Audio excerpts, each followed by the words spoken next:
गरीब मायका। मोहिनी के 3 बेटे थे।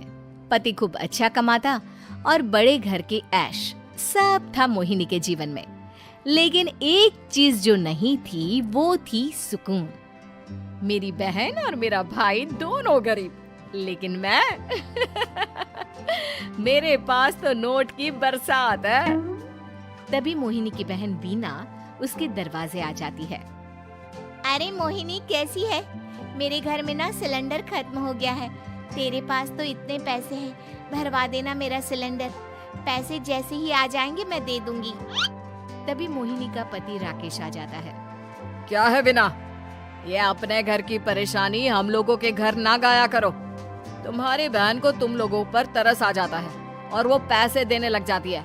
मुझे ये बिल्कुल पसंद नहीं है। ओ जीजा जी, नहीं, मैं तो वो बस अच्छा मैं चलती हूँ। बीना वहाँ से चली जाती है। उसके जाने के बाद अच्छा किया जो आपने सुना दिया। अरे न जाने क्या सोचकर मेरे घर आ जाती है कि जैसे यहाँ तो भंडारा भरा है। अरे कितना तो दे दिया। अच्छा जी, जरा 1000 तो देना। वो बिन्नी दीदी है ना, उनके घर जा रही हूँ। उनका पोता हुआ है तो मुंह दिखाई दे दूंगी। हाँ, उन लोगों के आगे तो शो ऑफ किया करो। वो खुद को बड़ा अमीर शो करते हैं ना, दिखा दे कि तू भी किसी से कम नहीं है। हाँ जी, इसी के लिए तो जा रही हूँ। मोहिनी तैयार होकर अपनी बुआ की बेटी के घर जाती है, जहाँ उसके पोते का कार्यक्रम चल रहा होता है। वहाँ वीना भी आई होती है। अरे वीना, क्या जरूरत थी यहाँ आने की? तेरे घर पर गैस नहीं है तो वो भरा लेती। क्या करूँ मोहिनी, बुआ को बुरा लग जाता नहीं जाती तो।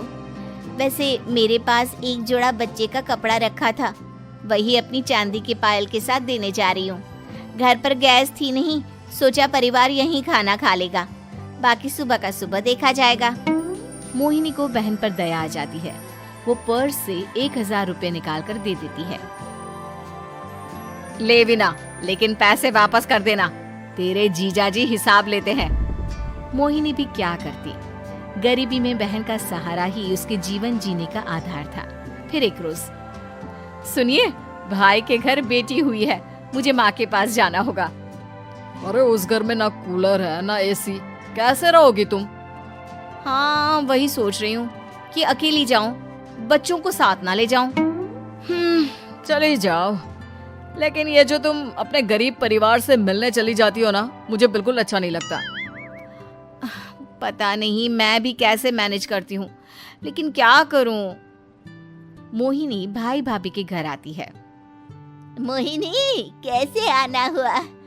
तू यहाँ हम लोगों के घर रह लेगी या फिर किसी होटल में रहेगी? क्या हो गया है माँ? मोहिनी को क्यों ऐसे बोल रहे हैं आप? अरे तू नहीं जानती अपनी ननद को, पैसे वाली है ना, तो ऐड कुछ ज्यादा ही है।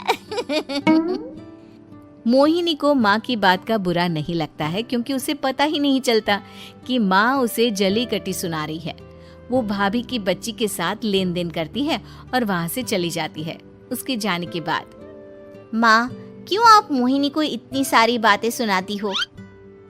भाई का बेटा बोल पड़ता है। माँ, क्योंकि दादी जानती है कि बुआ के अंदर घमंड है। सही बोल रहा है मोहन। बहू भले तुझे ना दिखता हो, लेकिन मुझे और मोहन को दिखता है कि वो कितनी घमंडी है। मोहिनी मायके आती है, जहाँ गरीबी के कारण चीजें कम होती हैं। इस मोहन के बच्चे को काम पर लगा दो ना, किसी दुकान या किसी होटल में। बर्तन धो लिया करेगा, कम से कम 4 पैसे और आएंगे घर में।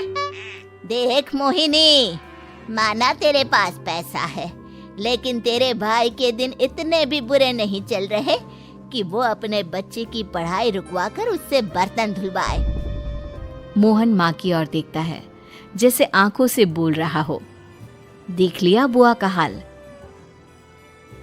हाँ मोहिनी, बात तो सही है, लेकिन अभी मोहन को पढ़ना है। आखिर तुम भी तो अपने दोनों बेटों को पढ़ा रही हो ना। मेरे बेटों से कैसे कंपेयर कर सकती हैं आप? अरे वो तो कलेक्टर बनेंगे।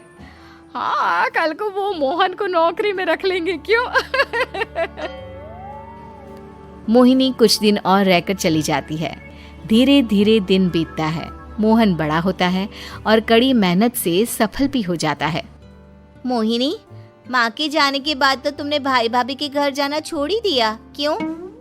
वो क्या है ना, उन लोगों का घर छोटा है, मेरे बच्चे जाना ही नहीं चाहते।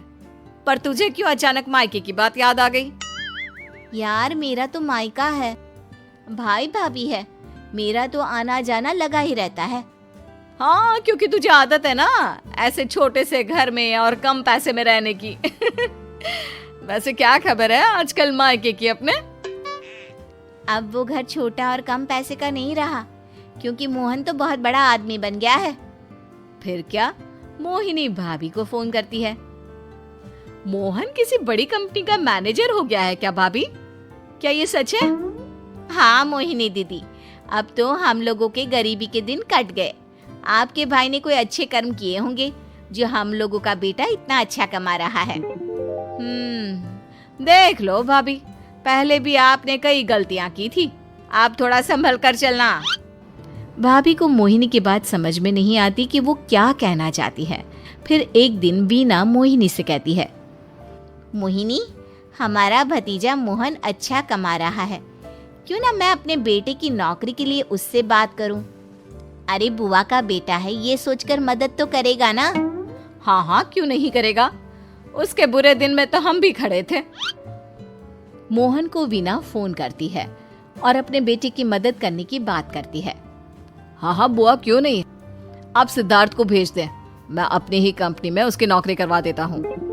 दिन बीतते हैं, अब वीना के हालात भी अच्छे हो जाते हैं। क्या बात है वीना, तूने भी कार ले ली, वो भी इतनी अच्छी? हाँ मोहिनी, अपने भतीजे के कारण तो हम लोगों की दिन अच्छे हो गए। उसने सिद्धार्थ की नौकरी लगवा दी है, वो भी शानदार। ठीक है, लेकिन पैसे ख्याल से खर्च करना। वो क्या है ना, पैसे आने आसान है लेकिन संभालने मुश्किल। मोहिनी घर पर अपने पति से बात करती है। देखो ना, सबके पास पैसे हैं, एक वक्त था जब मैं ही अमीर हुआ करती थी। लगता है कि ज्यादा दिन नहीं रह पाओगी, मेरी नौकरी को कुछ साल ही बचे हैं और तुम्हारे दोनों लड़के निकम्मे हैं। उन लोगों को बोलो ना कि नौकरी करे। तभी वहाँ मोहिनी के बेटे भी आ जाते हैं। अरे हमें क्या मोहन समझा है जो दिन रात गधे की तरह काम करते रहे? खैर, दिन फिरते हैं और मोहिनी के पति की नौकरी भी खत्म हो जाती है। मोहिनी क्या करे, थोड़े से पैसे में गुजारा नहीं हो रहा है, तो क्या करे, मेरी समझ में कुछ नहीं आ रहा। मोहन को बोलो ना कि वो इन दोनों के लिए नौकरी देखे, जैसे सिद्धार्थ के लिए नौकरी देखी है। मोहिनी क्या कहती, उसे अपने वो दिन याद आ जाते हैं जब उसने भाभी से मोहन को नौकर बनने की सलाह दी थी। क्या हो गया, क्या सोच रही हो मोहिनी?